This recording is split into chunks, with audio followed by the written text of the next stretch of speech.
Good morning, good morning, good morning, good morning, good afternoon, good afternoon, good evening. If you're somewhere else in the world at a different time, welcome to the chat. Today is Saturday, all right? It's Saturday, and I cut off my beard, and I'm regretting it because now my chin looks really small. But anyways, welcome to the chat, okay? We got a few things that we're gonna talk about today, all right? If you're new here, go ahead and check out the channel. All right. Find out for yourself. I got several hundred videos available to view. So consider subscribing. Consider checking out some of the videos. Maybe liking a few of them. Maybe sharing some of them. Also, you can check me out over on Twitch as well. I stream regularly on Twitch. Um, my goal right now is obviously to make this a full-time gig. And the only way I can do that is if I have an ample amount of subscribers like the ones I have now, and or you donate to support the channel. And you can donate using Cash App. I do have Cash App. You're not obligated.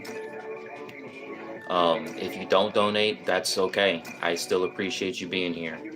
Um, but at the end of the day, this is what we're here for. This is what we're trying to do. We're trying to build us up a nice community, and so far things have been successful enough. Things have been good, no issues, so we're gonna keep that going. Don't forget to add me on most social platforms. I have a TikTok, but I don't really mess with TikTok.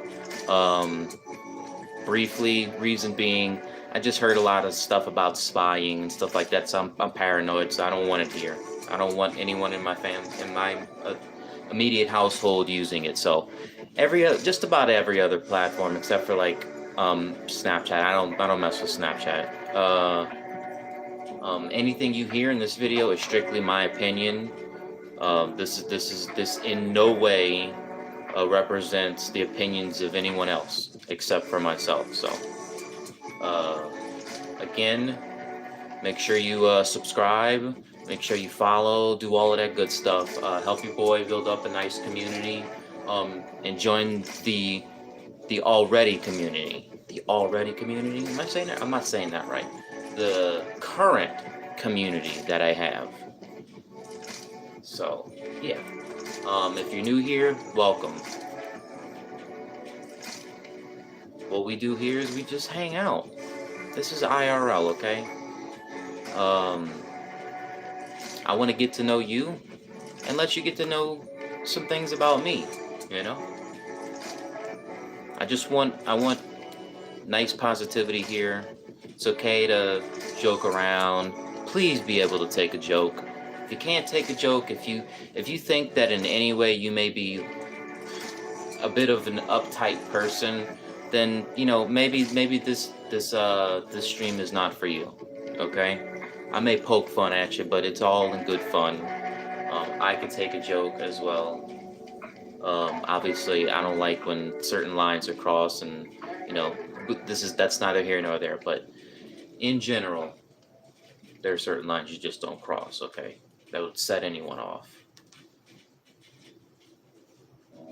I found a few things that I wanted to watch. Okay, some recent stuff, and feel free to engage with the chat. Let me know what you're thinking. If you agree with any of what I'm saying, if you disagree. However, if you do disagree, be respectful about it, okay? Let's have a civil conversation, okay? If you don't like what I have to say, if you don't like how I look, any of that, that's fine. Just keep it to yourself.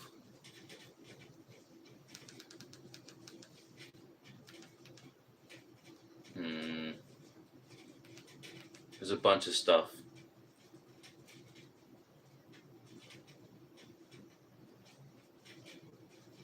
Let me think. Okay, let's show. we're gonna go ahead and check out this the Robert F. Kennedy Jr.'s speech. He put out a speech just recently, dropping out of the race. So let's give that a watch. Let me know what you think. Let me know if you can hear it. Before I was old enough to vote, I attended my first Democratic convention at the age of 6 in 1960. And back then, the Democrats were the champions of the Constitution, of civil rights.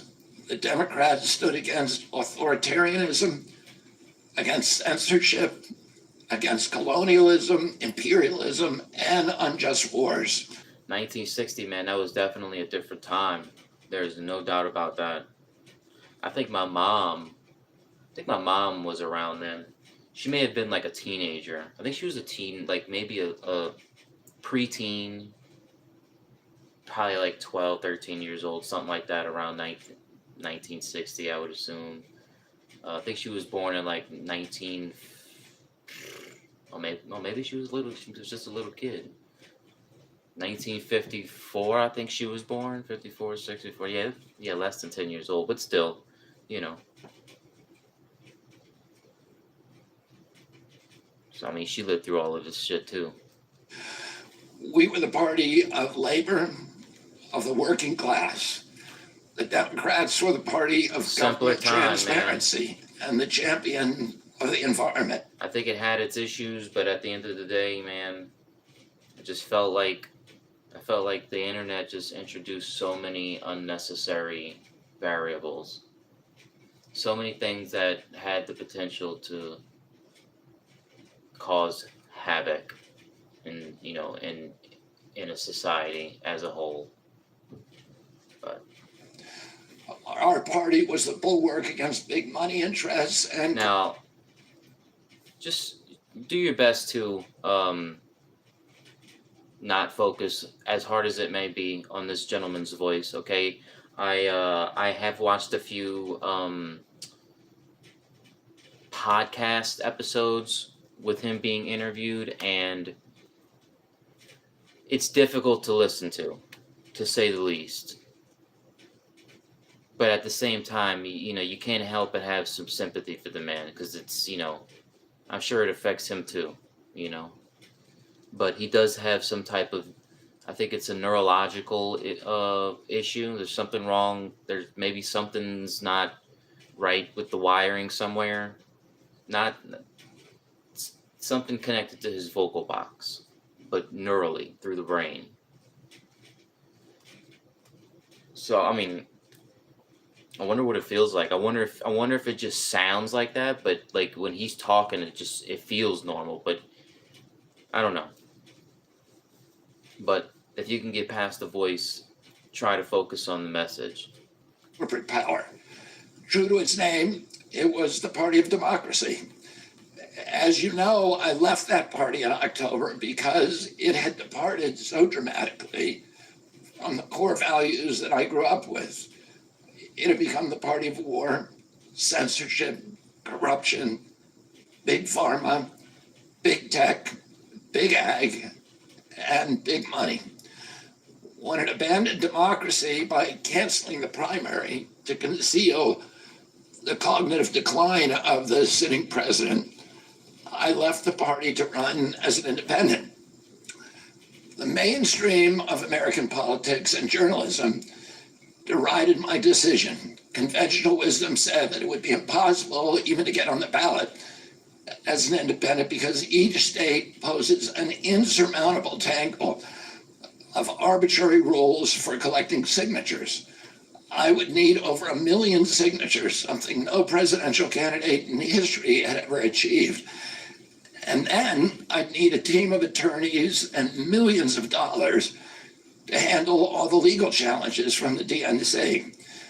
The naysayers told us that we were climbing a glass version of Mount Impossible. So the first thing I want to tell you is that we proved them wrong. We did it because beneath the radar of mainstream media organs, we inspired a massive independent political movement. More than 100,000 volunteers sprang into action, hopeful that they could reverse our nation's decline. Many work 10-hour days, sometimes in blizzards and blazing heat. They sacrifice family time, personal commitments, and sleep month after month, energized by a shared vision of a nation healed of its I get it. It's hard to listen to. Just bite your lip and give it hell. divisions.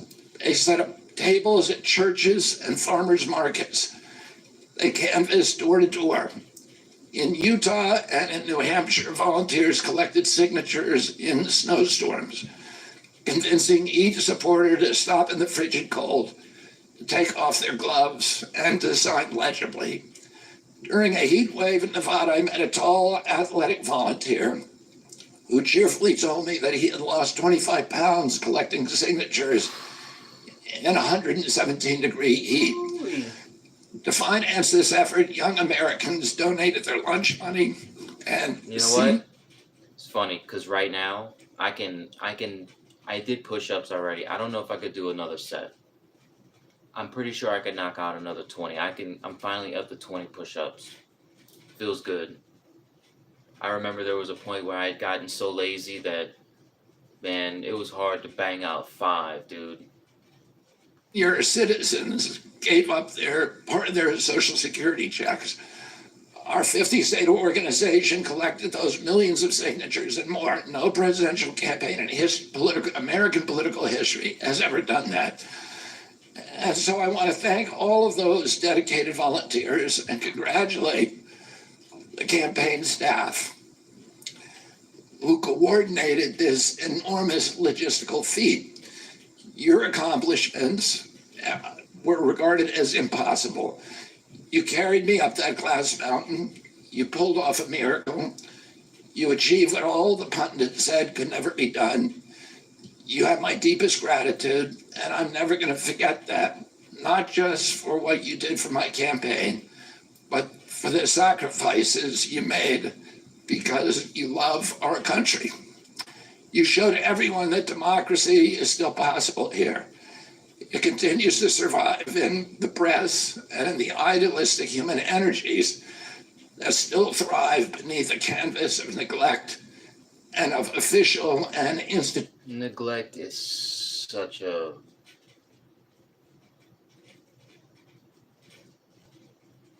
it's such a general term. Things are horrific. Institutional corruption. Today, I'm here to tell you that I will not allow your efforts to go to waste. I'm here to tell you that I will leverage your tremendous accomplishments to serve the ideals that we share, the ideals of peace, of prosperity, of freedom, All good things. of health, all the ideals that motivated my campaign. I'm here today to describe the path forward that you've opened with your commitment and with your hard labors.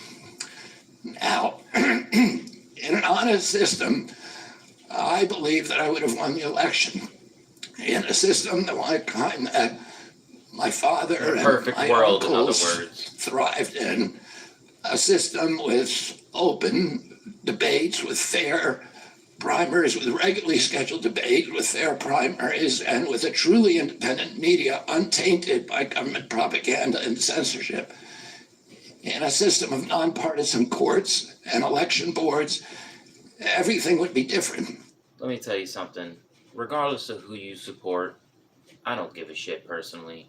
At the end of the day, if you can't see that things are wrong, that things are really effed up right now, you are as blind as a blind man is. You know? If you can't see how bad things are, you really need to get your eyes checked. After all, the polls consistently showed me beating each of the other candidates, both in favorability and also in head-to-head matchups. But I'm sorry to say that while democracy may still be alive at the grassroots, it has become little more than a slogan for our political institutions, for our media, and for our government, and most sadly at all for me, the Democratic Party. In the name of saving democracy, the Democratic Party set itself to dismantling it, lacking confidence in its candidate. That Chad, help me out. Isn't Republican is blue, isn't it? And Democrat is red? Or is that the other way? that its candidate could win in a fair election at the voting booth. The DNC waged continual legal warfare against both President Trump and myself. Each time that our This is volunteers so shady, man. turned in those towering boxes of signatures needed to get on the ballot, This is the DNC this is what I'm referring to when I say things are not gonna get better. You know, maybe sometimes it's good to just, feel like there's hope, occasionally. But I don't think things are gonna change. I think so much damage has been done across the board that it's like the Mr. Beast situation. Yeah, we even with all of this stuff happening, it's so massive. Mr. Beast in itself is so massive that you'll never truly get rid of him. He's not going anywhere at the end of the day. So I mean, figure that out. dragged us into court, state after state, attempting to erase their work and to subvert the will of the voters who had signed those petitions. It deployed DNC-aligned judges to throw me and other candidates off the ballot and to throw President Trump in jail. It ran a sham primary that was rigged to prevent any serious challenge to President Biden. Then, when a predictably bungled debate performance precipitated the palace coup against President That was Biden, crazy. My little girl and my wife came upstairs to watch that with me. That was disturbing on so many levels. the same shadowy DNC operatives appointed his successor, also without an election.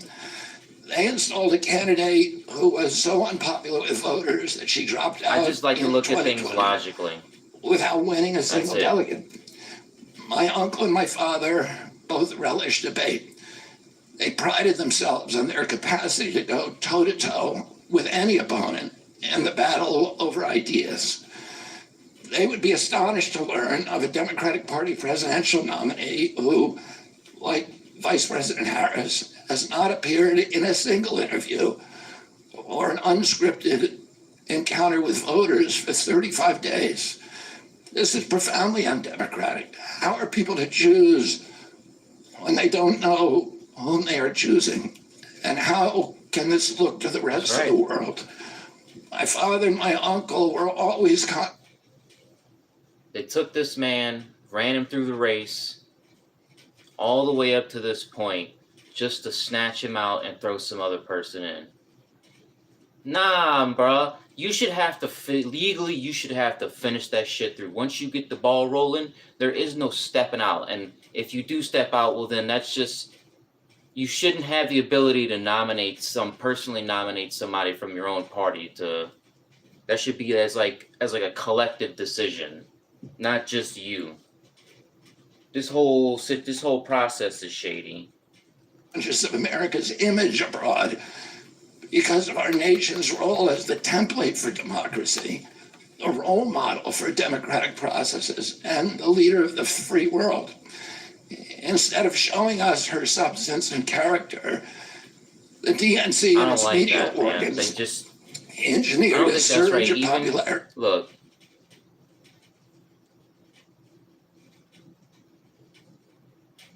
Let me see how I can say this.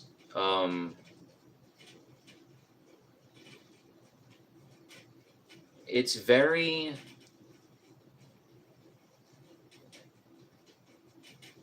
it's just the whole thing just feels so sneaky. Like, yeah, it's like cheating on a test, in my opinion. Biden should have been legally made to finish out the entire election. He should have been made to see it all the way through. There should never have been this. Oh well, he all of a sudden he just stops running, and now this woman who's probably a just a frontman of sorts to to just mess up the whole situation. The whole thing feels stinky. For Vice President Harris based upon, well, nothing. No policies, no interviews, no debates. Chat, I want to let you only know smoke and mirrors that I and appreciate the balloons donation. in All highly right? I haven't gotten any yet, but I circus appreciate it when it there comes, if it ever in comes. Chicago, a string of Just know, Democratic speakers. I mean this from the bottom of my heart. I ain't here to play nobody, okay? I'm not here to be mean to people, and I'm not here to treat people bad. I'm not here to be treated bad, okay? I simply want to build up a nice community and put out good content at the end of the day. Just know that. Mentioned Donald Trump 147 times just on the first day. Oh, who needs a policy when you have Trump to hate? In contrast, at the RNC convention, President Biden was mentioned only twice in 4 days. I do interviews every day. Many of you have interviewed me. Anybody who asks gets to interview me. Some days I do as many as 10. President Trump, who actually was nominated and nice won an election, also does interviews daily.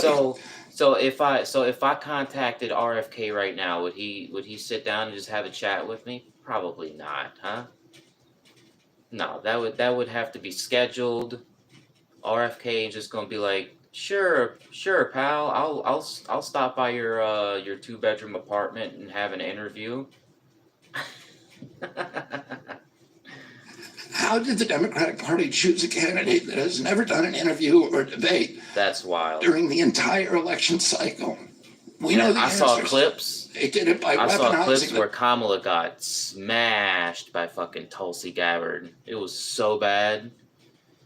The one thing that fucking stood out to me was how she said that Kamala was like, she was like arresting people for weed charges and stuff, but bragged and laughed about smoking weed herself. How messed up is that, bro? As a decent human being, regardless of what side you're on, how can you hear somebody say that and decide that it's a good idea to vote for this person to run our country of all things?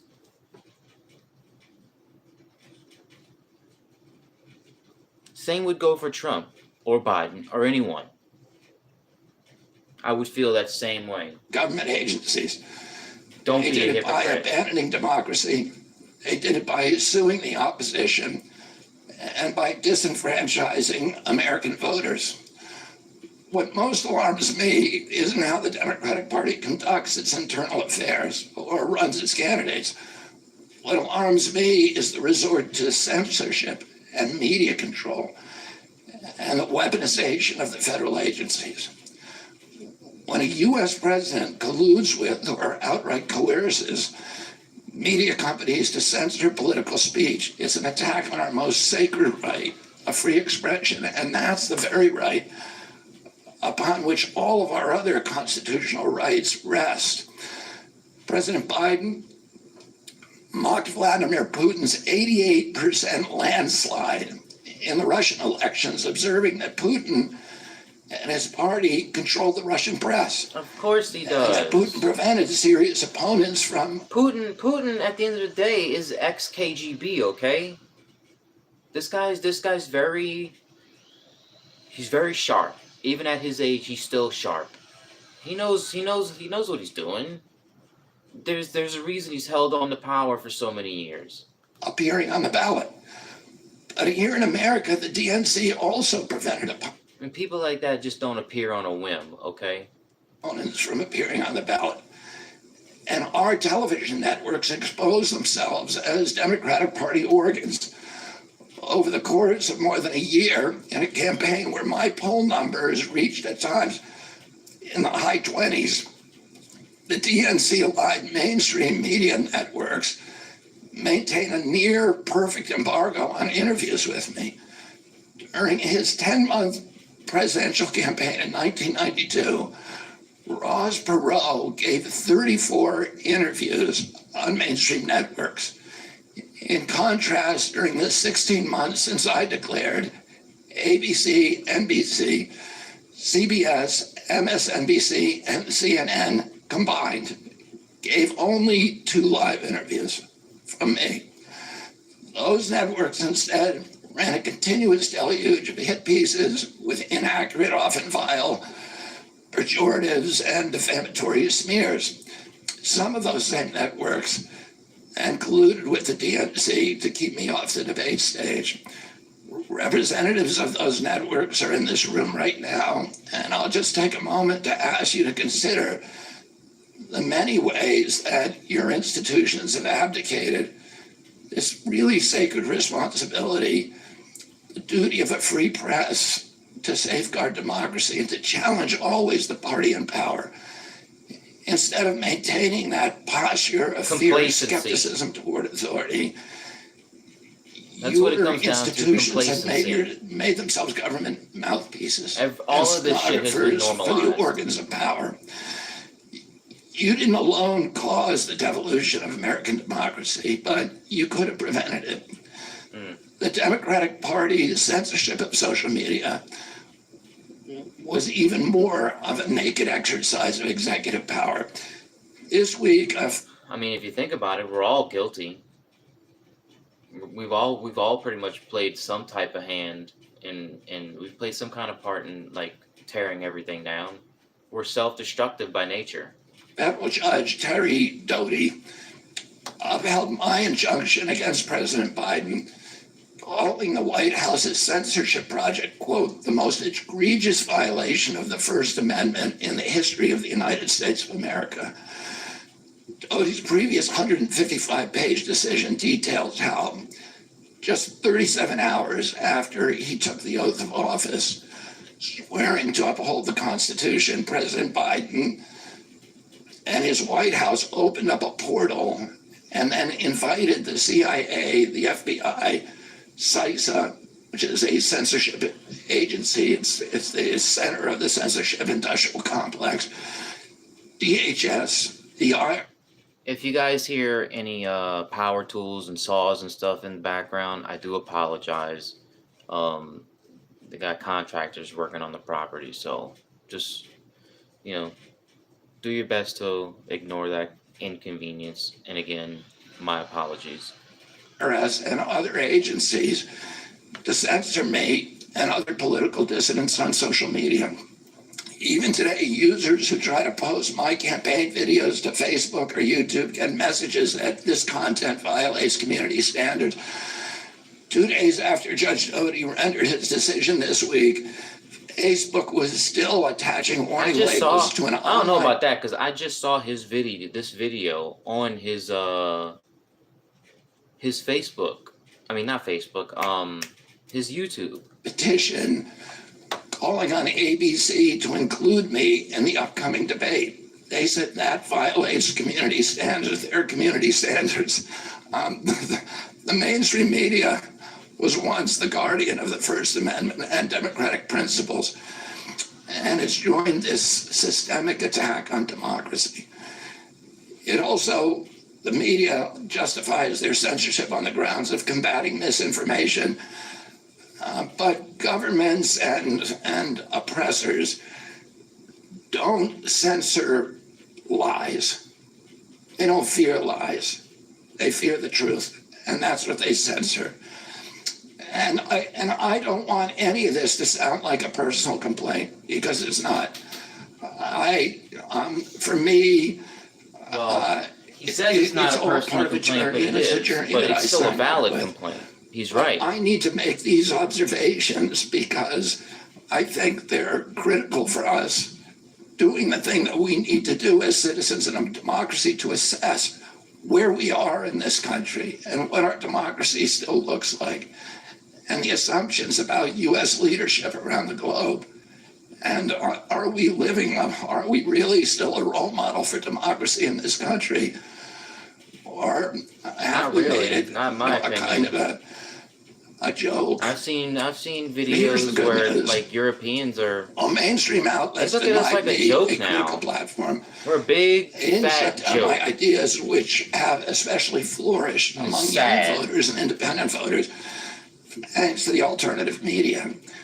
Many months ago, I promised the American people that I would withdraw from the race if I became a I spoiler. don't see A why spoiler is there's anything someone wrong in showing who pride. will alter the outcome of the Where you election come but had from. no chance of winning.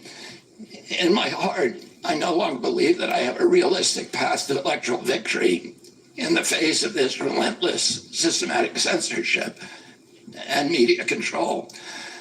So I cannot in good conscience ask my staff and volunteers to keep working their long hours or ask my donors to keep giving when I cannot honestly tell them that I have a real path to the White House.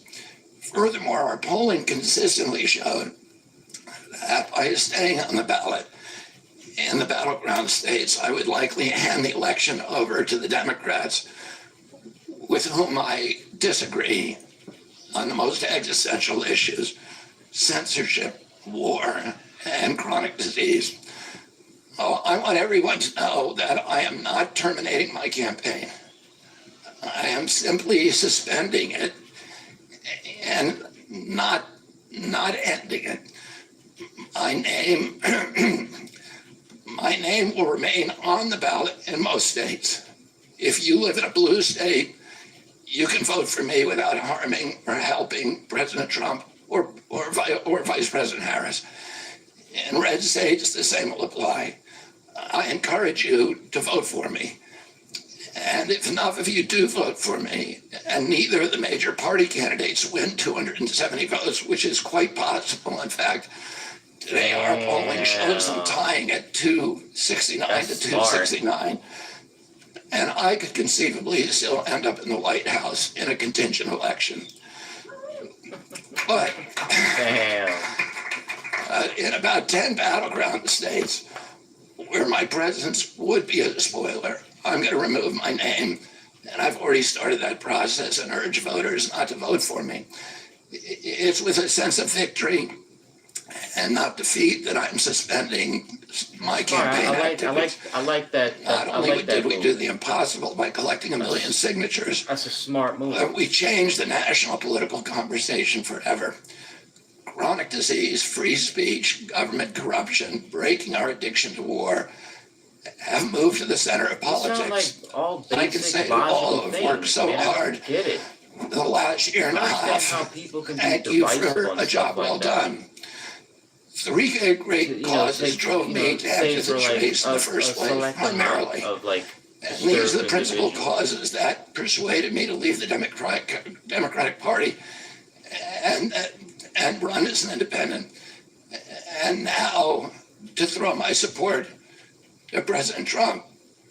The causes were free speech, a war in Ukraine, and the war on our children. Oh, by the way, I've already described. I'm gonna be playing Battlefront 2 later. Some Star Wars. Oh, it's been a while. I love it and I hate it very strongly. I have a weird relationship with that game. I was devastated when they announced that they weren't updating it any further. Still to this day, I feel it had just the template had so much potential. I wish I had the ability to do something like that, or the resources, get a team together and just have a whole squad of people figure out how to continue that. Some of my personal experiences and struggles with the government's censorship industrial complex. I want to say a word about the Ukraine war. The military industrial complex has provided us with a familiar comic book justification, like they do on every war, that this one is a noble effort to stop a supervillain, Vladimir Putin, invading the Ukraine and then to thwart his Hitler-like march across Europe. In fact, tiny Ukraine is a proxy in a geopolitical struggle initiated by the ambitions of the U.S. neocons for American global I don't know hegemony. what a neocon is. I'm not excusing Putin for invading Ukraine. He had other options. But the war is Russia's predictable response to the reckless neocon project of extending NATO to encircle Russia, a hostile act. The credulous media rarely explain to Americans that we unilaterally walked away from two intermediate nuclear weapons treaties with Russia, and then put nuclear-ready Aegis missile systems in Romania and Poland. This is a hostile act. And that the Biden White House repeatedly spurned Russia's offer to settle this war peacefully. The Ukraine war began in 2014 when U.S. agencies overthrew the democratically elected government of Ukraine and installed a hand-picked pro-Western government that launched a deadly civil war against ethnic Russians in Ukraine. In 2019, America walked away from a peace treaty, the Minsk Agreement, that had been negotiated between Russia and Ukraine by European nations. And then in April of 2022, we wanted the war. In April of 2022, President Biden sent Boris Johnson to Ukraine to force President Zelensky to tear up a peace agreement that he and the Russians had already signed, and the Russians were withdrawing troops from Kiev and Donbass and Lugansk. And that peace agreement would have brought peace to the region and would have allowed Donbass and Lugansk to remain part of Ukraine. President Biden stated that month that his objective in the war was regime change in Russia. His Defense Secretary Lloyd Austin simultaneously explained that America's purpose in the war was to exhaust the Russian army, to degrade its capacity to fight anywhere else in the world. These objectives, of course, have nothing to do with what they were telling Americans about protecting Ukraine's sovereignty. Ukraine is a victim in this war, and it's a victim of the West. Since then, of Russia and both Russia and the West. Since then, we have, since tearing up that agreement, forcing Zelensky to tear up the agreement, we've squandered the flower of Ukrainian youth, as many as 600,000 Ukrainian kids and over 100,000 Russian kids, all of whom we should be mourning, have died, and the Ukraine's infrastructure is destroyed. The war has been a disaster for our country as well. We squandered nearly $200 billion already. That's crazy, and these are badly needed dollars in our communities, suffering communities all over our country. The Nord Stream pipeline sabotage and the sanctions have destroyed Europe's industrial base, which formed the bulwark of U.S. national security. A strong Germany with a strong industry is a much, much stronger deterrent to Russia, and a Germany that is deindustrialized and turned into just an extension of U.S. military base. We've pushed Russia into a disastrous alliance with China and Iran. Oh, you said it. We're closer to the brink of nuclear exchange than at any time since 1962. And the neocons in the White House don't seem to care at all. Our moral authority and our economy are in shambles. And the war gave rise to the emergence of BRICS, which now threatens to replace the dollar as the global reserve currency. This is a first-class calamity for our country. Judging by her bellicose, belligerent speech last night in Chicago, we can assume that President Harris will be an enthusiastic advocate for this and other neocon military adventures. And President Trump says that he will reopen negotiations with President Putin and end the war overnight as soon as he becomes president. This alone would justify my support for his campaign.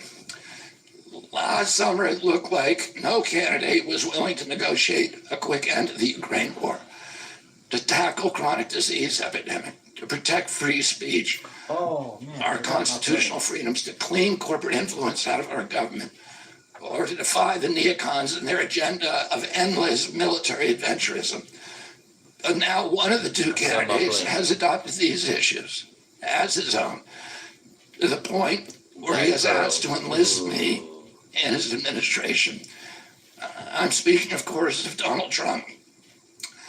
Less than 2 hours after President Trump narrowly escaped assassination, Callie Means called me on my cell phone. I was then in Las Vegas. Callie is arguably the leading advocate for food safety, for soil regeneration, and for ending the chronic disease epidemic that is destroying America's health and ruining our economy.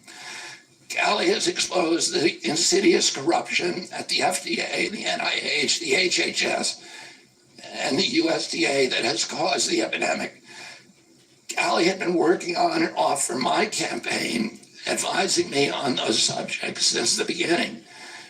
And those subjects have been my primary focus for the last 20 years.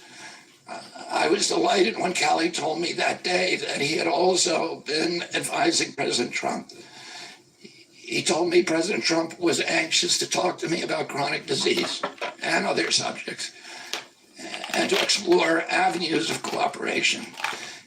He asked if I would take a call from the president. President Trump telephoned me a few minutes later, and I met with him the following day. A few weeks later, I met again with President Trump and his family members and closest advisors in Florida. In a series of long, intense discussions, I was surprised to discover that we are aligned on many key issues. In those meetings, he suggested that we join forces as a unity party. We talked about Abraham Lincoln's team of rivals.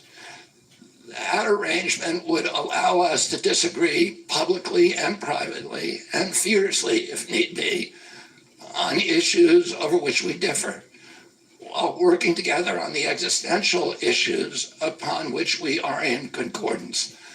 I was a ferocious critic of many of the policies during his first administration, and there are still issues and approaches upon which we continue to have very serious differences.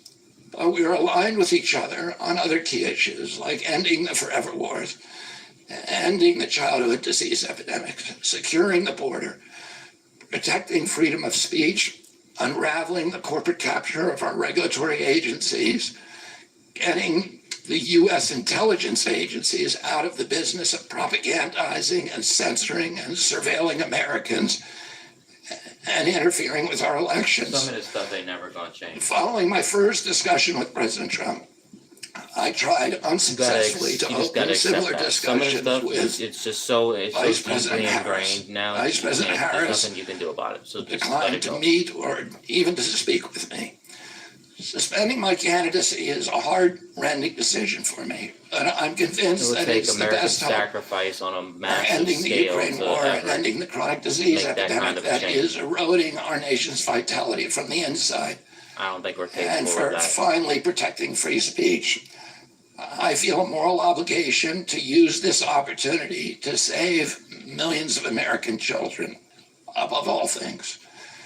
In case some of you don't realize how dire the condition is, our children's health and chronic disease in general, I would urge you to view Dr. Carlson's recent interview with Callie Means and his sister, Dr. Casey Means, who is the top graduate of her class at Stanford Medical School. This is an issue that affects all of us far more directly and urgently than any culture war issue and all the other issues that we obsess on and that are tearing apart our country. This is the most important issue. Therefore, it has the potential to bring us together. So let me share a little bit about why I believe it's so urgent. Today, 2/3, we spend more on healthcare than any country on earth, twice what they pay in Europe. And yet we have the worst health outcomes of any nation in the world. We're about 79th in health outcomes behind Costa Rica and Nicaragua and Mongolia and other countries. That's wild. Nobody has a chronic disease burden like we have. And during the COVID epidemic, we had the highest body count of any country in the world. We had 16% of the COVID deaths, and we only have 4.2% of the world's population. And CDC says that's because we are the sickest people on earth. We have the highest chronic disease rate on earth. And the average American who died from COVID had 3.8 chronic diseases. So these were people who had immune system collapse, who had mitochondrial dysfunction. And no other country has anything like this. 2/3 of American adults and children suffer from chronic health issues. 50 years ago, that number was less than 1%. So we've gone from 1% to 66%. In America, 74% of Americans are now overweight or obese. Crazy. And 50% of our children. 120 years ago, when somebody was obese, they were gotta be the food. They were sent to the circus. There were case reports done about them. Obesity was almost unknown. In Japan, the childhood obesity rate is 3% compared to 50% here. We'll be right back. Half of Americans have pre-diabetes or type 2 diabetes. When my uncle was president, I was a boy, juvenile diabetes was effectively non-existent. A typical pediatrician would see one case of diabetes during his entire career, a 40 or 50-year career. Today, 1 out of every 3 kids who walks through his office door is diabetic or pre-diabetic. And the mitochondrial disorder that caused diabetes, also causing Alzheimer's, which is now classified as diabetes. And it's costing this country more than our military budget every year. There's been an explosion of neurological illnesses that I never saw as a kid: ADD, ADHD, speech delay, language delay, Tourette syndrome, narcolepsy, ASD, Asperger's, autism. In the year 2000, the autism rate was 1 in 1,500. Now autism rates in kids are 1 in 36, according to CDC nationally. Nobody's talking about this. 1 in every 22 kids in California has autism. And this is a crisis that 77% of our kids are too disabled to serve in the United States military. What is happening to our country? And why isn't this in the headlines every single day?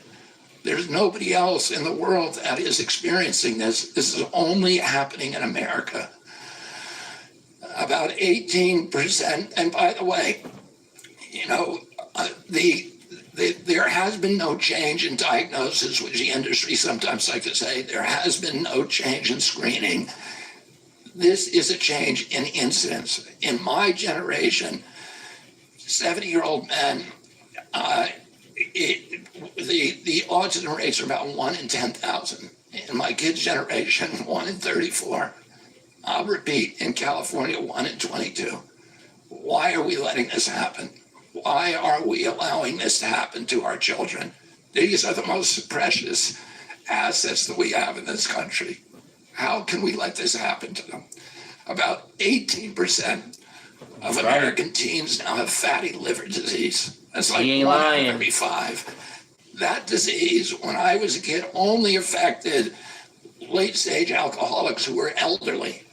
That's coming Cancer from rates are skyrocketing in the young and the old. Young adult cancers are up 79%. Real dude. And for American women is on antidepressant medication. 40% of teens have a mental health diagnosis. And, strut about like. And 15% of high schools are on Adderall, and 500,000 children on SSRIs. So what's causing this suffering? You should be glad you're just along for the ride, man. First, and the worst, is ultra-processed food.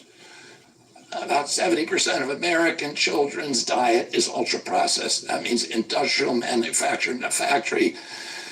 These foods consist primarily of processed sugar, ultra-processed grains, and seed oils. Laboratory scientists who many of them formerly worked for the cigarette industry, which purchased all the big food companies in the 1970s and 80s. That was that one sock. Deployed thousands of scientists to figure out new chemicals to make the food more addictive. And these ingredients didn't exist 100 years ago. They Humans aren't biologically adapted to eat them. Hundreds of these chemicals are now banned in Europe, but Yeah, I've heard that ubiquitous mentioned in a American lot. processed foods. The second culprit is toxic chemicals in our food, our medicine, in our environment. Pesticides, food additives, pharmaceutical drugs, and toxic waste permeate every cell of our bodies. The assault on our children's cells and hormones is unrelenting. To name just one problem, many of these chemicals increase estrogen because young children are ingesting so many of these hormone disruptors. America's puberty rate is now occurring at age 10 to 13, which is 6 years You just had to go earlier than girls were reaching puberty in 1900. Our country has the earliest puberty rates of any continent on the earth. And no, this isn't because of better nutrition. This is not normal. Breast cancer is also estrogen driven, and it now strikes 1 in 8 women. We are mass poisoning all of our children and our adults. Considering the grievous human costs of this tragic epidemic of chronic disease, it seems almost crass to mention the damage it does to our economy. But I'll say, it is crippling the nation's finances. When my uncle was president, our country spent $0 on chronic disease. Today, government healthcare spending is almost all for chronic disease. And it's double the military budget. And it is the fastest growing budget item in the federal budget. And chronic disease costs more to the economy as a whole, costs at least $4 trillion, 5 times our military budget. And that's a 20% drag on everything we do and everything we aspire to. Poor and minority communities suffer disproportionately. People who worry about DEI or about bigotry of any kind, this dwarfs anything. We are poisoning the poor. We are systematically poisoning minorities across this country. Industry lobbies have made sure that most of the food stamp lunch program, about 70% of food stamps and about 70 or 77% of school lunches are processed foods. There's no vegetables. There's nothing that you would want to eat. We are just poisoning the poor citizens, and that's why they have the highest chronic disease burden of anybody, any demographic in our country, and the highest in the world. The same food industry lobbied to make sure that nearly all agricultural subsidies go to commodity crops that are the feedstock of processed food industry. These policies are destroying small farms, and they're destroying our soils. We give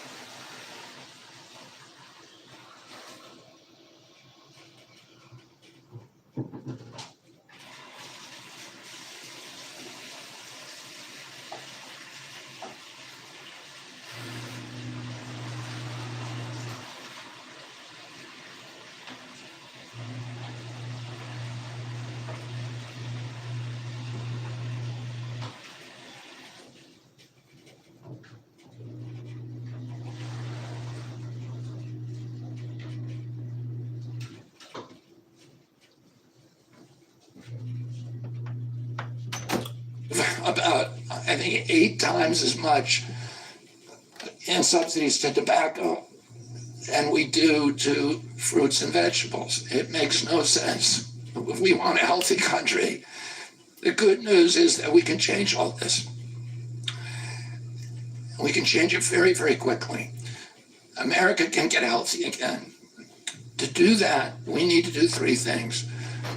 First, we need to root out the corruption in our health agencies.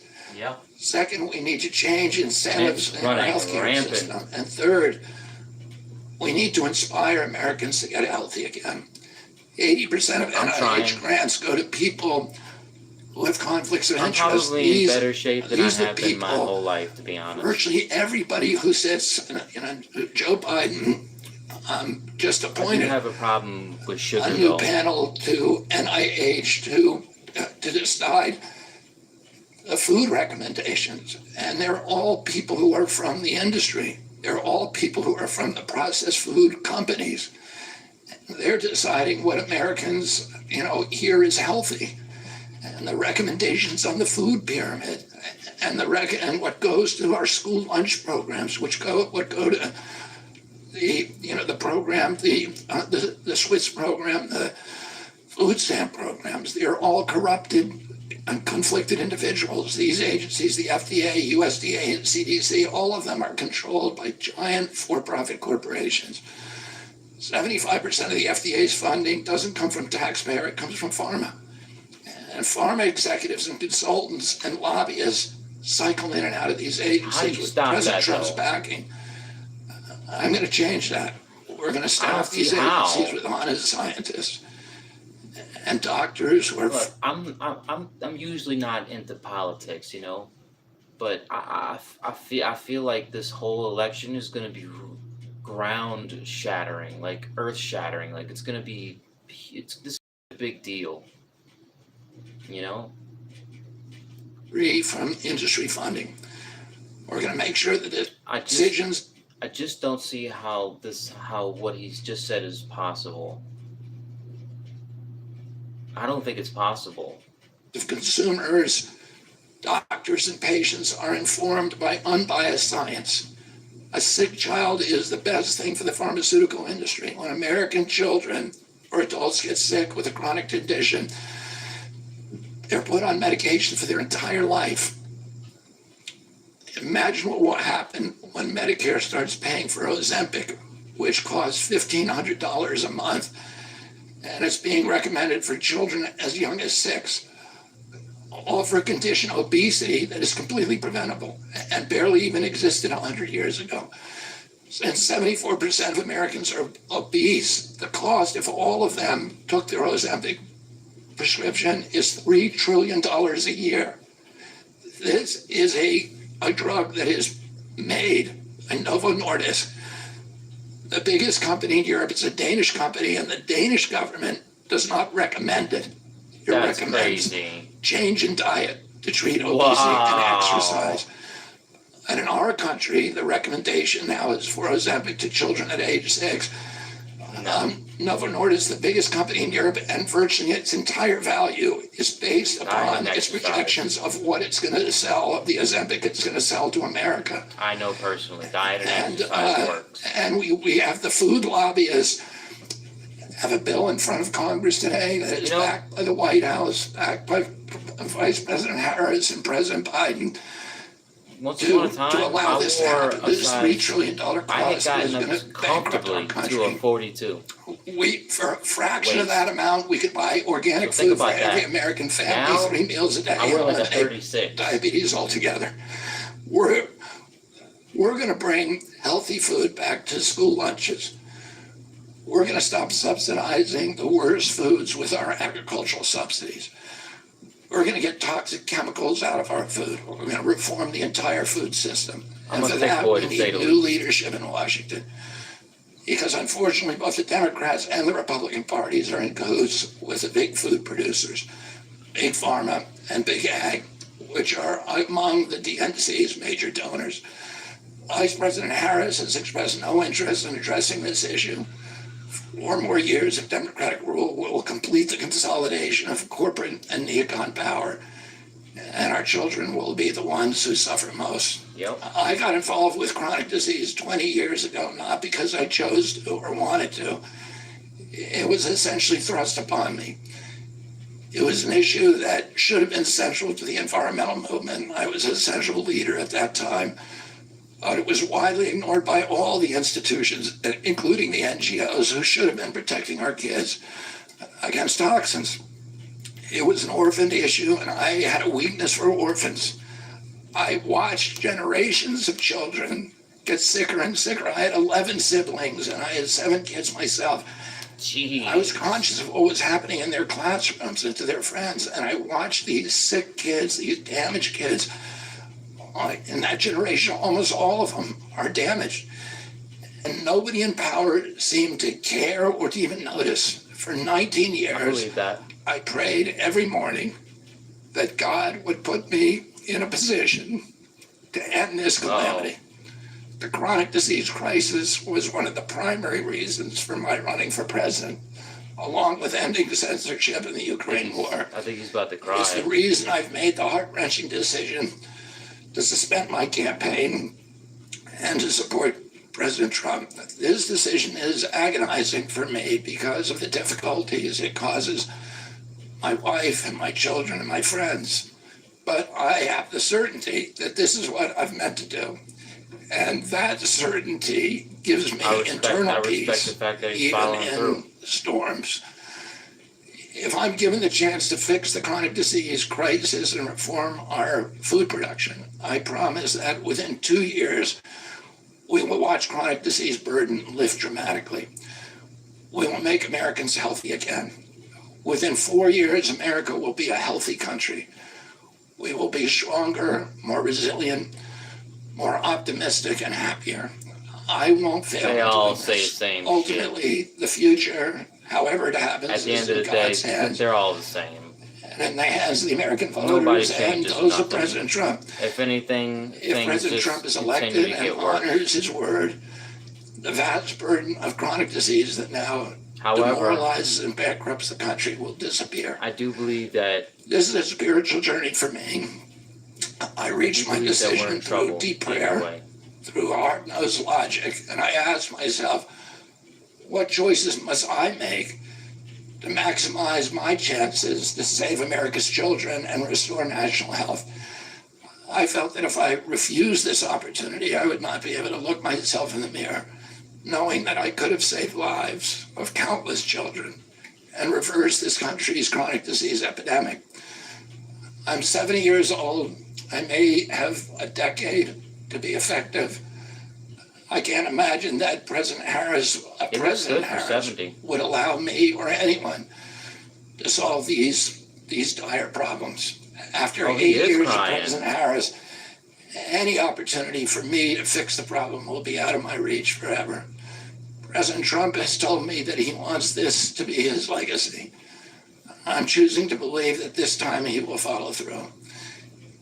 His son, his biggest donors, his closest friends, and all support this objective. My joining the Trump campaign will be a difficult sacrifice for my wife and children, but worthwhile if there's even a small chance of saving these kids. Ultimately, the only thing that will save our country is us and our children is if we choose to love our kids more than we hate each other. That's why I launched my campaign to unify America. I like my this, dad I like and his uncle message, made whether he follows such through an or not. I enduring like the mark message. on the character of our nation. That's Not what, so that's much what we all because need. of any particular We all policies doing. that they promoted, but because they were able to inspire profound love for our country and to fortify our sense of ourselves as a national community held together by ideals. They were able to put their love into the intentions and hearts of ordinary Americans and to unify a national what? We all populist need to, movement of instead Americans, of, like, blacks and whites, bringing our Hispanics, clothes to urban and rural Americans, the washer and they the inspired dryer at affection home. and love Take it to the and high cleaners, hopes and a culture of kindness you know? Go that that extra continue mile. to radiate among Americans from their memory. That's the spirit on which I ran my campaign and that I intend to bring into the campaign of President Trump. Instead of vitriol and polarization, I will appeal to the values that unite us, the goals that we could achieve if only we weren't at each other's throats. All right. Well, feel free to look back. Leave your comments. Let me know what you thought of the video. That was RFK Jr. announcing that he's dropping out of the race and that he is endorsing Donald J. Trump for president of the United States. Yeah, it was a good video. The voice is a little hard to get past some of the time, but it's the message was solid. I feel. All right, we got a few more. I don't think I'm gonna save that one. I'm gonna save that one for now. All right. Theo Von. Donald Trump, the 45th president of the United States, soon to be 47. If you guys want the whole thing, we put the link down below. Big shout out Theo and that, man. He crushed it. And he didn't hold back with Trump either, man. If you like today's video, don't forget to drop a like on the I'm subscribed video. Comment down below, give me your thoughts, man. November's going to be here pretty quick. Shout out Theo Von, keep it cordial, keep it respectful. Let's have a little discourse. Back on stream today, but I'll see you guys tomorrow on YouTube. Take care of yourself, take care of each other. Peace and love, baby. Peace and love, good morning. We got a banger today, man. A banger. Theo Von, one of the GOATs. Mount Rushmore, man, for podcasts, for comedians. This guy is incredible with none other than Donald Trump. Big 4-5. Big 4-5, soon to be 4-7. Let's get it. Let's lock in. Let's do this. You know what I mean? These are the highlights. We're going to chop it up, go over it a little bit. Have some fun out there. Today's guest is the 45th president of the United States of America, and he's currently running for president on the Republican ticket. He's one of the most famous people on earth, and I'm grateful for this chance to learn more about the man behind the headlines.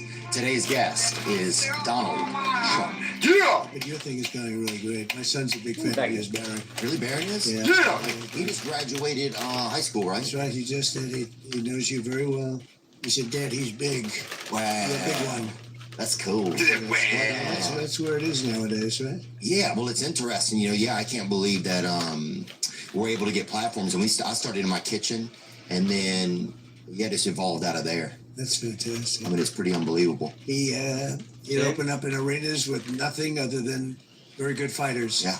And they would be fighting. He had some of the best fights during the pandemic. Yeah. But he was exceptional. There it is right there. See, look. Oh, there yeah. you are, and I'm right behind you there. Oh, wow. That's great. That's right. The one guy in the hat is right. That's great. Yeah, I mean, there's a lot of us there, but I was one of them for sure. The white guy in the hat, yeah. Sport. That'll narrow it down to the UFC event. Oh, he's great. He was, boy, I tell you, he's a warrior. That last fight he had, and whether you like it or not, he is a warrior. Yeah. I haven't been too active on X, but I have. Theo did a good job with this interview. You could tell he kind of clammed up a few times, but for the most part, it was a solid interview. I also was surprised at how much he kind of came out of his shell. I guess 90 some odd million people on it, but I was much higher. It's a than weird that. flex. Yeah, I'm about to say, weird flex. I don't even know how many people there are. Yeah, it's more than 90 million. I love the job he's done. I'm dropping He's brought a popcorn certain all over voice the back place. into play. The Previous people were terrible. Yeah. Every time you do a thing, you'd be red flagged. They'd put up a red flag. Every yeah. statement you made, you'd be red flagged. Before we get too deep into this interview, I do got to interject and just say how cool this is, man. That we're at a place and time in society where these two get to come together on some podcast and chop it up like two dudes. Right? I mean, it wasn't too long ago that something like this was unimaginable. Yeah, here we are. Yeah, it's almost like, now without the it's Secret like Service surrounding them. when you have a babysitter and they don't want to have any fun or whatever. Yeah. That's kind of the vibe I got. I call him So Bob. stupid sometimes. Bob, bless his Bob. Kid Rock, but it's Bob. But he's a really good guy. And Yeah, he's a cool cat, right? Look, I'm a fan of Kid Rock and his music. In the But town. that I like Kid Rock, man, but when performance he you did, mess with Trump, I didn't like it. You mess with me. I'm like, all right, buddy. You know what I mean? All right. Although I like where his heart was at. I really do. So right when I got in the town, he hit me up one night and was like, "Hey man, I'm having a birthday party this week and you should come." And I didn't even know him, and it was nice of him. And since then, we've done a lot of fun stuff together. His brother's missing a leg too, which is crazy. He looks like the lamp. Have you ever seen that movie, The Lamp, like from like a Christmas Story or whatever? Yeah. But he's fantastic. The family, the father, I knew very well. He just passed away. Look at his brother. What? Trump was Dude, And you know what? He plays golf. Trump was very professional this whole interview. Often he plays well. My God, he's not He hit kidding. a perfect drive with me. I said, "Do you play?" We were in the 17th hole. said, "You Oh my play?" God. He goes, "Yes." I've never I seen said, it like "Oh, that. Really? You want to hit a shot?" And he said, "Okay." And he got up. Well, it was very hard for him to put it was really a tough situation because he has to get the ball on the ground and the tee and everything else. Nobody did it for him. And he did it. And he The goes to hand. the ground and he did it. Gets up. He swung. And I'm a good golfer. He hit a perfect shot. I don't drink or smoke. You never have. No, I never have. I had a great brother who taught me a lesson. Don't drink. He had a problem with alcohol. He got addicted to it because they say alcohol is tougher than drugs to get off of. I don't know if you've ever heard that. I'm in recovery, actually. I've been in Me too. I was gonna say, it's recovery, yeah. so like most of the last 10 years From alcohol. from drugs and alcohol. So Drugs, which is worse? for me, drugs is the problem, but if I have a drink, then it's tougher for me to prevent myself from getting it. It sets off a chain. Yeah, exactly. The big problem we have is fentanyl is probably the biggest. Opioid is bad. Opioid is bad too. Yeah. I think that's bad because everyone thinks, in many cases, they think they're going to do away with pain. And literally love the this. time is so short. If you take it for like Smart food. 2 white weeks, cheddar. you're almost Ooh-wee. addicted to it. It's It's so good. incredible when you. It's all- yeah. All of that is horrible. Painkillers. But How why did do you we get I allow ain't it such to a bad- addicted? How did No, I would just do cocaine. That was really, yeah. So, it's kind I'll be back. yeah. And this is, it was, But you don't anymore? I don't do it anymore, man. And I'm not doing Is it. it too much? Too much to handle? Some of the stuff started to get a real rattle in it, too. I don't know where it was getting it from this country, but it started to make me feel like I was a mechanic or So something. the thing you get back to then is alcohol for a month. Right, yeah, but what I want is cocaine, but I know that if I have a drink, then it'll like be like, okay, well, I had a drink, then I can do this. Is cocaine a stronger Connection. Oh, yeah. up? Yeah. Cocaine So will make you're way up with cocaine more than anything else you can think of. Cocaine will turn you into a damn owl, homie. You know what I'm saying? You'll be out on your own porch. You'll be your own street lamp. You're freaking. And is that a good So feeling? Well, stupid. it's a miserable feeling. But you do it anyway, just like the guy you're saying with the scotch. Like you knew it was bad, but you still. So it's not even good during what would be normally the good time. In other words, oh wow, a lot of Shit. people that want to see me come back and win because we had a great time. We had the greatest economy in history when I was president. We had Oh yeah, my cousin got a job boat. numbers. Yeah, we had the best During jobs. that. African American, Hispanic American, if you look, Asian American, job numbers, women, men, everybody. Bro, if you actually listen to what Theo Von's saying as he interjects, it's ridiculous. Yeah, my cousin got a boat, man. We did a lot of good things. We cut taxes more than anybody else, including Ronald Reagan. It's pretty clear that the establishment doesn't like you, I would say. What do you think? Well, I think the people like me. Oh, yeah, the Because people. We're leading now in all the polls. We're For leading, sure. and Rasmussen just came out a little. Both are true. Rasmussen's a very highly regarded poller. We're leading by 5 points. Rasmussen. Yeah, this was a poll. good Dude, interview. what is this? Guys, is it not ridiculous in just a little bit of a way? Bro, how did Kamala Harris go from one of the most incompetent vice presidents in the history of our country, Keep saying it. right, to now quickly being pushed as the pride and joy candidate It doesn't right, make of any the Democrats on sense. the Democratic ticket? And my pronouns She are she, got- her, and hers. She, her, Harris. Like And that's others she's like also, and we're doing well. Kamala Harris But I gives think off the people vibe like that me a like lot. We won, if and she then was we- at no a doubt. party, So we won in she's that 2016, person and then we that's did gonna much like better in suck 2020. up to the cool Much kids better. to try and millions like and millions more votes. feel like part of the And, clique, Why does the like part of the establishment group. keep trying to sink you? Like, what is it that they Like they're gonna are so do afraid of? In they're some gonna cases, do the things we're talking about right now. exactly what they you wanna want them to do. Sell product that I'm not They're gonna interested do in. that They just want to to please have you.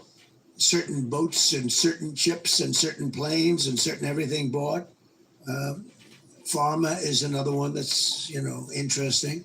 Or do they push back against you think? Yeah, I think they do. Well, yeah, I think it's pretty obvious that they do.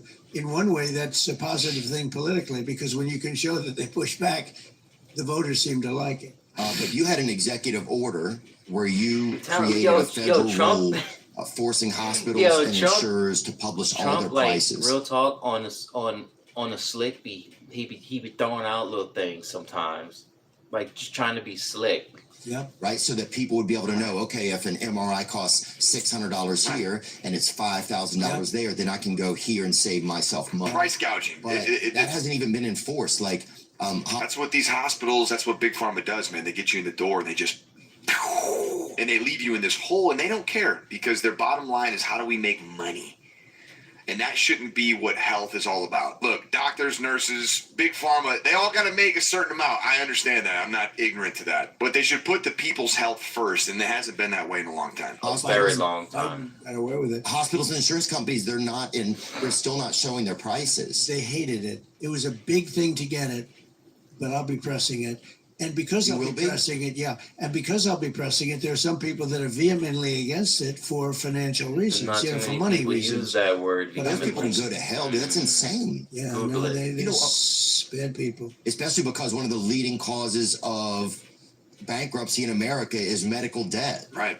I mean, Well, that's Right. crazy. It's I don't ironic. think I made that up either. no, it's when you think of it, That's a big first when issue. you said We it- all got people in our families and friends that we know of that struggle with things like this, man. It's truly a corrupt very, industry. very They got to real. clean it out, change the way it works, get us back on track, man. Truly. I said, wow. And then I'm thinking about it. I'm saying, it's really not a wow. I understand that. Yeah.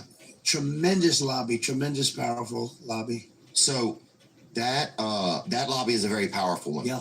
But why do those people want people to suffer though? Just so they can make money? Yeah. That's all it is. There ain't no other answer to that. They want to make money. Period. Actually, yeah. It I was really like, has yep. to do with money. Actually, yep. That's Crazy. How much money do they need? Probably Come on, just brothers. All of it. They need brothers. all of it. Can't we just as a country say, hey, how much? Oh, brother. Okay, you need $3 million. We'll give you that. Golf. Yeah. We want to be healthy. Yeah. Like, can't we make a deal with those people? They're very tough to deal with. And Theo, they've been you are a taken care good of by person, drug companies so- and others for years. You know, you have You're not gonna politicians that understand. have been for years being taken care of by people that make a lot of money and they want to keep making a lot of money. And Dumb rich, it is, dumb in that rich. case, it's not a power thing, it's a money thing. Yeah. A lot I of think money. it's money We have and to be able to power, to be believe Do honest. you like Bernie? Are Definitely you friends power with him or move. something? No, I met him the other day. I Was like that the first time? it was the first time. Were you impressed by him? Yeah. One thing, he's still sharp, right? Oh yeah, he's still He sharp. doesn't suffer from what Biden did. Illness. Yeah. His vibe is Mentally like, gone. he's somebody put a merry-go-round in his head, I heard. But that's, but they didn't plug it in, they didn't tell him. You could fix it right now. Do whatever I you're broke my doing. chair. Yeah. And she won't talk to you, and she won't talk to anybody. She won't be interviewed. She's welcome to come on. I would That's love to. crazy. She won't like go interview. She won't get interviewed or nothing. She knows she's gonna get fucking tore up. To talk to her. I'm sure she'd be very exciting. I- Actually, you could make her exciting. You Probably. think? Yeah, I think so. Somebody said she's a good roller skater. That's what I heard, which is Well, crazy. that's about That's it. so random. We had the safest border and the best border in the history of our country, and now it's a disaster. Biden, somebody invited Biden to the border, and they said he went to a Borders of Books, dude. And I was like, Well, that's they invited her, and she went to a place that's Trump ain't biting on none of it. She's a disaster. She is the worst vice president. It's the worst administration In the the history. history of our country. She's a part of it, and she won't do an interview. She would never do an interview like this. She won't do I an love that. interview. Yeah, I want to learn more about her. Shambles Well, I think right you now. should ask her to come on. Tell Barron I said thanks, man. Good. Yeah, He's a big fan. I hope to get to meet him someday. He seems like a neat kid. Yeah, he is. He's great. Is he? Yeah. And yeah, thank you for your time. I can't believe that I got to be able to sit down with you. I'm grateful to Dana White as well for setting this up. And I just appreciate you giving me your time today, Donald Trump. It's an Thank you so honor, and much. good luck with your situation. Yes, You're sir. going to do it. You beat it, right? You yeah. beat it. Good luck with it. Thank you, brother. Thank you very much. That's so cool, man. Just so cool. Yeah, it's gonna be interesting to see how this whole election plays out. We'll see. All right, I think I got one more, and I don't know if I want to do the whole thing, but I at least want to listen to some of it.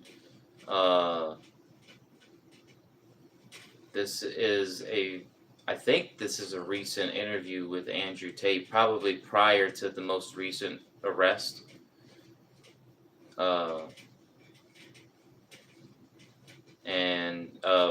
I'm guessing he's going to be talking on the election. It looks as if he's going to be discussing the election, Mr. Beast, and the Olympics, and probably a range of other things. So let's just go ahead and jump in and see what in the see what second he's got to stage. They're say. trying very hard to put All right.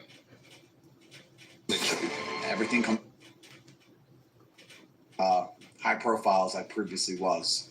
Before, when I was saying those things that they were going to come for me, I was worried they were going to skip stage 2, but they're now very invested in the second stage. They're trying very hard to put me in jail. I was in jail. I'm out.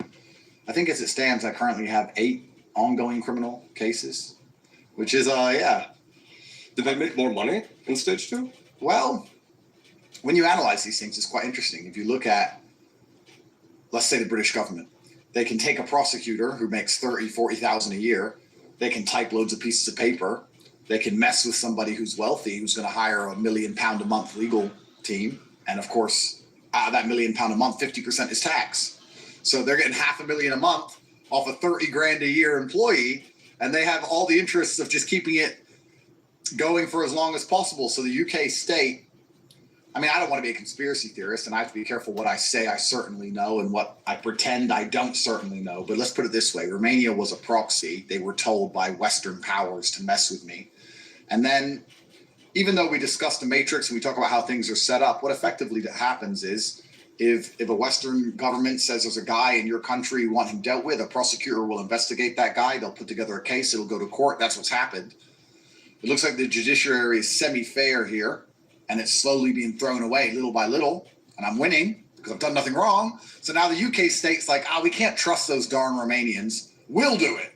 So now they've raised a bunch of charges against me and they're trying to. I said it on Raheem. I said, I did one of his podcasts about 6-7 months ago. I said, I believe the UK is going to come for me next. I literally said the words and within a month. I don't know if I'm speaking things into reality or I'm just, cooked, I could just see the future. I'm not sure which one it is.